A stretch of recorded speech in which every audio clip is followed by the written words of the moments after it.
Sa Lanao del Norte, maraming kabataan ang nagkaroon ng inspirasyon sa kwento ng buhay ng isang local leader doon. Tunghayan natin yan sa ulat ni Lou Antonio.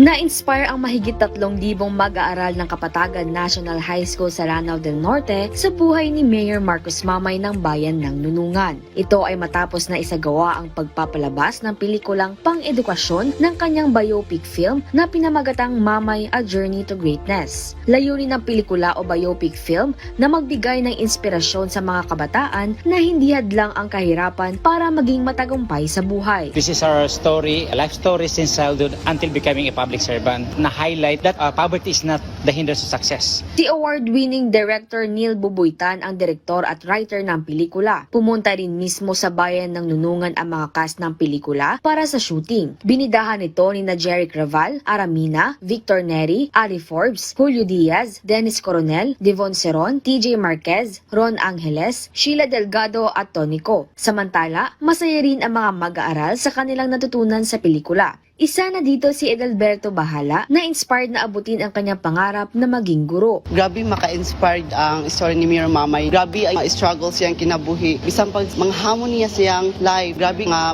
masakses siya sa iyang dream. Na-realize na ko nga simin niya o kanang kaaging agi po sila ka pobrehon. Inendorso rin ng Department of the Interior and Local Government ang pelikula sa Department of Education at National Commission on Muslim Filipinos upang magbigay ng inspirasyon sa mga estudyante at mapalaganap ang kultura ng mga Maranao. Hi! Mayor Marcos Mamay's journey is incredible and inspirational. Is that it was very an awe-inspiring film.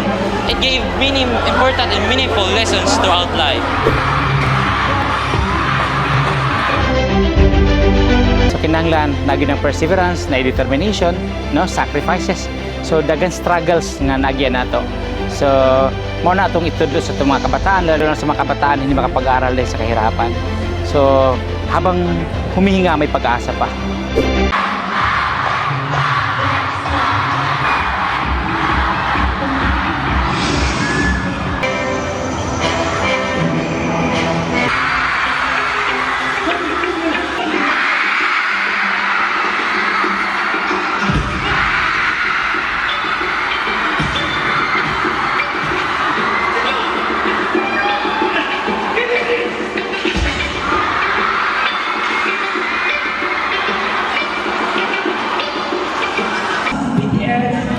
Everyone?